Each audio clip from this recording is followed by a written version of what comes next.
दसैँको सपिङ कस्तो फिल भइरहेछ त दसैँको सपिङ यो 6 किलो साथीहरू यो कमसेकम 8 किलोको सामान हो अब साथीहरू 1 लाख रुपियाँको सपिङ यतिकै भने हैन नि त 8-9 किलोको सामान छ यहाँ दुईजनाको हातमा है अब ऊ नेपाल जान लाग्छ नि त त्यही भएर उसले सामान किने हैन त अब यस्तै हो साथीहरू भारी बोकिराख्नुपर्छ बेला बेला है काममा मात्रै कति भारी बोक्ने अब यहाँ साथीहरू पनि भारी बोक्नु पर्यो है अब ट्याक्क सेन्सर हुन्छ यहाँ ल थिच्नु यो टिटी गरेपछि अब त्यहाँ उता रातोबाट हरियो नबलेसम्म हामी हिँड्दैनौँ होइन अब हरियो बलिसक्यो अब यसरी हिँड्यौँ हामी अब यहाँ कसैले हामीलाई ठोक्न सक्दैन गाडीले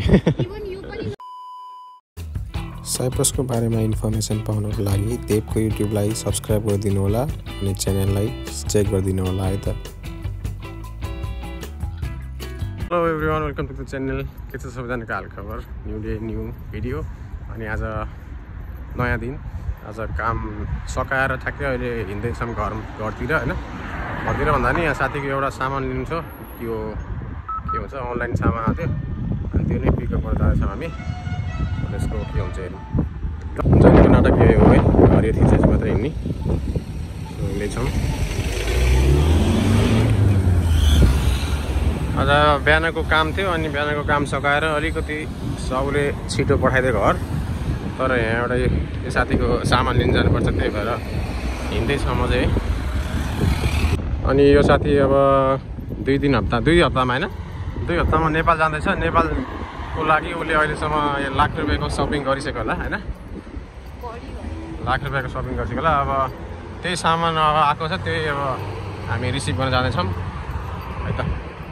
सो हामी आइसकेको छौँ अहिले यो एसियस भन्नेमा होइन यो एसियस भन्नेमा अहिले सामान आउने अनि यो चाहिँ यो वक इन द बक्स भन्ने एउटा रेस्टुरेन्ट छ चाइनिज यहाँ पाउँछ होइन हाम्रो नेपालीहरू हुन्छ। सो अहिले पहिला हाम्रो घरको छेउमै आउँथ्यो सामान अहिले चाहिँ यो एसियस भन्नेमा आउँछ सामान है। सो अहिले यहाँ गएर अब पिकअप गर्नुपर्ने हुन्छ हाम्रो घरबाट चाहिँ अलिकति 10 मिनटको टाढामा भनौँ न होइन सबैजना अहिले यहाँ आएर पिकअप गर्नुपर्ने छ सामान सबैजनाको। सो अहिलेको बज्यो 4 अनि हावा चिसो चलिरहेछ है तर घाम पनि लागिरहेछ त्यही नै हो चिसो छ अहिले है। So wok in the box भन्ने यो रेस्टुरेन्ट हो रेस्टुरेन्ट होइन यहाँ चाहिँ सबै टेक अवे मात्र हुन्छ अनि यहाँ पनि अहिले नेपालीहरू डल्लै काम गरिरहेको छन् अहिले अब साथीले त्यहाँ पिकअप लिँदैछ हेरौँ है। साथीहरू पार्सल लिन गएको पार्सल चाहिँ अब हाम्रो घरभन्दा एकदम टाढा छ अब त्यहाँबाट यहाँ रिक्वेस्ट गरेको छ त्यो मान्छेले अनि अब भोलि आउँछ त्यसको सामान अब उसको कस्तो लाग्यो त अनुभव आज सामान पाउँछ भनेको आज पाएन भोलि पाउने भयो होइन अब फेरि हामी खाली हात लिएर घर जाँदैछौँ है त्यही कारण यस्तै हो। Hello everyone welcome to the channel आज चाहिँ सेकेन्ड दिन हो होइन आज नि बिहानको ड्युटी थियो अनि बिहानको ड्युटी सकाएर अहिले फेरि यो हिजोको एउटा केटी देखाएको थिएँ तपाईँलाई मैले सँगै काम गर्ने केटी उसको सामान हिजो आएको थियो तर हिजो त्यहाँ थिएन अर्को ठाउँमा थियो त्यही भएर आज त्यो ठाउँमा ल्याइदियो होइन अब त्यो ठाउँमा गएर हेर्छौँ त्यो केटीको सामान आएको छ कि आएको छैन भनेर सो जाउँ अब के हुन्छ त्यहाँ है अलिक खुट्टा पनि दुखिरहेछ तर के गर्ने अब यसो हिँड्नै पऱ्यो होइन। साथीहरू नेपालमा चाहिँ तपाईँको चुरोट खाने एकदमै अलिक बुढाहरूले कि त अलिकति बिहे गरिसकेका मान्छेहरूले कि त फुच्चे ट्यापेहरूले खान्छ होइन तर यहाँ चाहिँ खुलेआम होइन यहाँ मात्रै होइन होला पुरै युरोपभरि नै होला भर्खरको फुच्चेहरू स्कुल जाने कलेज जाने बच्चाहरू होइन अब यहाँ कलेज जाने बच्चाहरू अब 12-15 वर्षको फुच्चेहरू हामीभन्दा ठुलो होइन यो पछाडिको मान्छेभन्दा ठुलो केटीहरू हुन्छ अनि यहाँ चाहिँ चुरोट खाने एकदमै नर्मल क्या चुरोट भेप होइन नर्मल क्या एकदमै नर्मल स्कुल जाने बच्चाहरू पनि यत्रो हुन्छ होइन हामीले त यसरी हेर्नुपर्छ यो चुरोट खाने चाहिँ एकदमै यहाँ चाहिँ नर्मल कफी खाएको जस्तो होइन यो हामीले चिया खाएको जस्तो नर्मल छ यहाँ चाहिँ। अब यो बाटो काट्ने ठाउँ अब यो अगाडिको केटीले तपाईँलाई बाटो काटेर देखाउँदै त कसरी बाटो काट्नुपर्छ सिकाउनु त्यो सबैलाई र त्यहाँ पख्नु अहिले ग्रिन लाइट छ साथीहरू होइन ट्याक्क सेन्सर हुन्छ यहाँ ल थिच्नु यो टिटी गरेपछि अब त्यहाँ उता रातोबाट हरियो नबलेसम्म हामी हिँड्दैनौँ होइन अब हरियो बलिसक्यो अब यसरी हिँड्यौँ हामी अब यहाँ कसैले हामीलाई ठोक्न सक्दैन गाडीले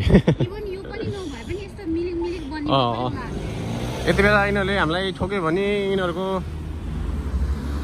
केही नै हुँदैन, तर हामीलाई केही न केही अब क्षतिपूर्ति आउँछ, त्यही नै हो।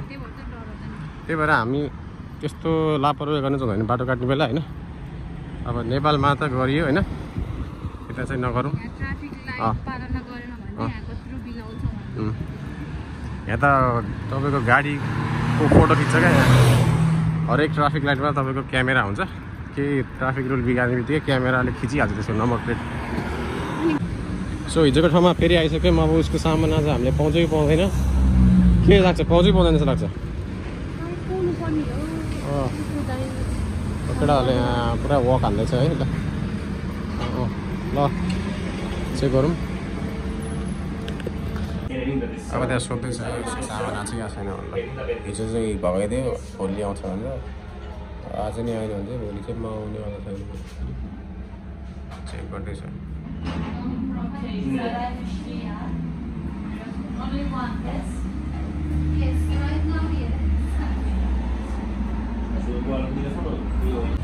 अब यस्तो लिन पनि साइन हाल्नुपर्ने रे, आइडी कार्डै देखाउनु पर्यो।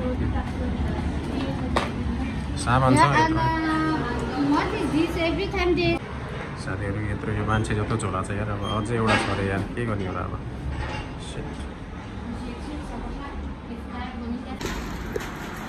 ल साथीहरू है, दसैँको सपिङ हाले जस्तै गरौँ।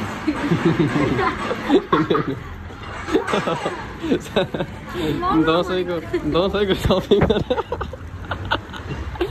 कस्तो फिल भइरहेछ त दसैँको सपिङ। यो 6 किलो साथीहरू, यो कमसेकम 8 किलोको सामान हो। अब उसले मलाई यो 8 किलोको सामान बोक्नै बोलायो भने साथीहरू 1 लाख रुपियाँको सपिङ यतिकै भने होइन नि त। 8-9 किलोको सामान छ यहाँ दुईजनाको हातमा है। अब ऊ नेपाल जानु लाग्छ नि त, त्यही भएर उसले सामान किन्यो नि त।